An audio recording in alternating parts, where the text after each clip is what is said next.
Dead by Daylight is an asymmetrical horror party game where only one person plays as a powerful killer and then hunts down 4 other players, all trying to survive. The game has made a whole bunch of awesome original killers, but most notably it has struck deals with some of the most well-known IPs in the world of horror. Franchises like Friday the 13th, Alien, Chucky the Ring, and Saw have already made it into the series. However, with the game pushing even more into the brand world, and even including IPs like Lara Croft, D&D, and Nicolas Cage the actor, it's become clear they aren't afraid to look beyond the realm of just horror characters. Vilgax is the primary antagonist from the first season of the original Ben 10 series, and acted as a powerful alien who conquered galaxies and would stop at nothing to hunt down the Omnitrix. He was intimidating, and the thought of being trapped in a room with him was terrifying. Now, his image would lessen in fear as time went on, but the early Vilgax had an incredibly strong and lasting image of a horrifying menace. Now, I don't think DBD would ever, or should ever for that matter, cross over with a children's cartoon series like Ben 10 or anything similar. But the internet is a wonderful place and imagination is a powerful tool. So I decided to come up with my own idea for a Vilgax addition to the game. Introducing the Conqueror, a tall killer moving at 4.6 meters a second and with 32 meter terror radius. The Conqueror had a mission to capture a powerful alien device, and this led him across the universe. He traveled to dark regions once ruled by now extinct civilizations that worshipped elder gods and beings beyond comprehension. Here he would discover a method to finally garner enough power to achieve his goals. All it took was communing with an almighty entity. As Vilgax enters the fog, we would have an awesome new killer along with 3 new useful perks. I do just want to quickly say I am no expert at Dead by Daylight. I mainly just play it occasionally with friends for fun, and in the past I've had a little bit of fun playing online as killers. But I haven't sunk in the hours that I know many people have. But I have put an obscene amount of time into watching and rewatching and basically studying Ben 10. So I'd say I'm a bit of an expert on the Vilgax side of things, but when it comes to Dead by Daylight, this is mainly just a fun thought experiment.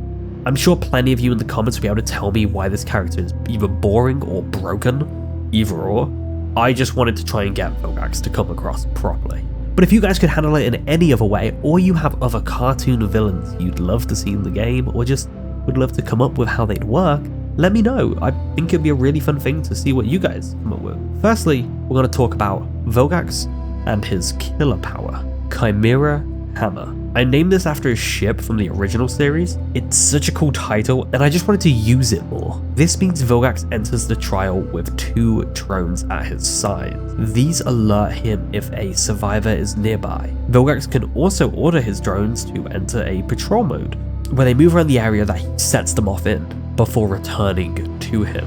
Kinda like a patrol that the knight can send his little summon things. While patrolling, if the drones spot a survivor, they will head towards them, hunting them down. Here I wanted to show off the utility of Vilgax's drones, and what they showed they could do in the early episodes of the show, finding and attempting to procure Ben from the get-go. When a drone finds a survivor, it will attempt to attack them, throwing itself forwards quickly. If the drone hits the survivor, it will put them into the injured state and apply killer instinct for a short time. If it misses, however, it is stunned and creates a loud noise. Here, I said it returns to Vilgax, but I also feel like that could be an add-on effect, and normally he would have to go and collect them after a miss. Either way, if the drone hits a survivor, it will return to him. Vilgax also has a second part to his power, the special ability Chimera Resilience. This is meant to represent a combination of his unyielding will and his pin implants shown off in the second season of the show.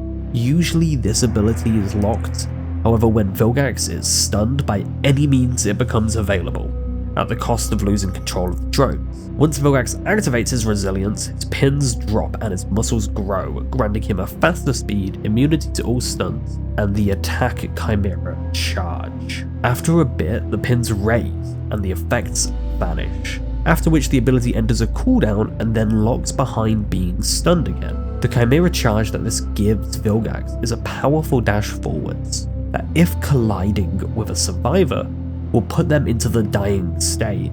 This dash will also destroy pallets and breakable walls it collides with. Overall, I think this could give Vilgax a focus on setup with these drones and then domination over key map areas. A real tactic I could see him seizing. Of course, add-ons exist to improve this power, but iridescent add-ons exist to twist and change it. So I came up with 2 of those as well. Galvin AI removes the drones from Vilgax's side. When equipped, the drones will spend the entire trial in patrol mode, moving from generator to generator, patrolling areas in between. When these drones miss an attack instead of deactivating and waiting for Vilgax to collect them, they are just stunned for a short time. They would also stun on a successful hit before returning to a patrol. Vaxasaurian Pelt makes Vilgax's Chimera charge far more intimidating, as instead of destroying pallets and walls, it will also continue to dash through them unaffected instead of stopping immediately. A useful tool for not having to worry about your surroundings. Honestly, I just wanted one iridescent add-on to affect his drones and one to affect his muscle mode, basically, showing a modification to both sides of his powers.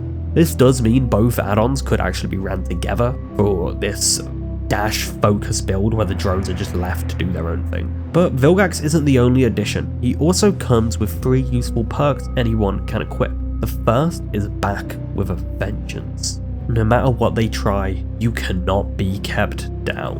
When a survivor stuns you, the perk activates for 40 seconds.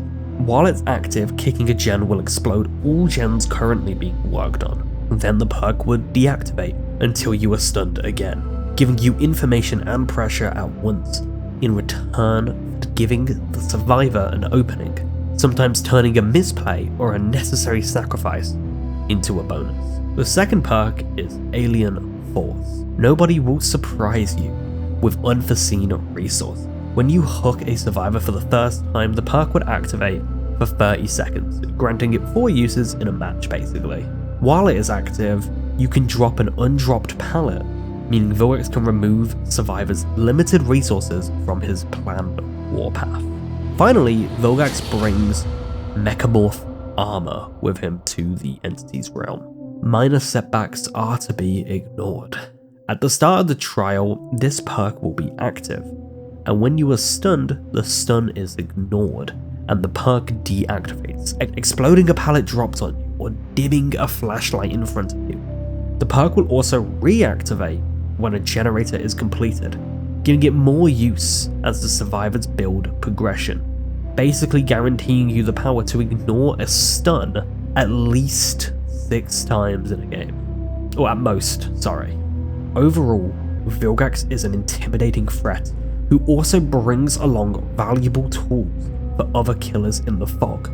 I've never made a proper kit for DBD like this and really only play it casually with my friends like I said earlier. But I do enjoy the game, and my love of Ben 10 meant that I really just wanted to have a bit of fun turning a kid's villain into a menacing threat for this horror franchise. And like I said earlier, I'm sure there's plenty to criticize, and I'd love to hear that, honestly. Like I say, I don't know the ins and outs of numbers, stats, and what actually would break the game. I haven't put nearly enough time into it, but I do understand the basics of character design and some fun stuff like that, so I think I generally made a character who at least would be fun to some degree to play, and even if its current state is pretty much impossible, I could imagine modifying it a little bit to get these ideas out there, to get them to work in fun ways. I hope you all enjoyed it, let me know, and I'll see you guys in the next one. After all, a new video every 3 days. If you don't want to miss one, make sure to hit that subscribe button.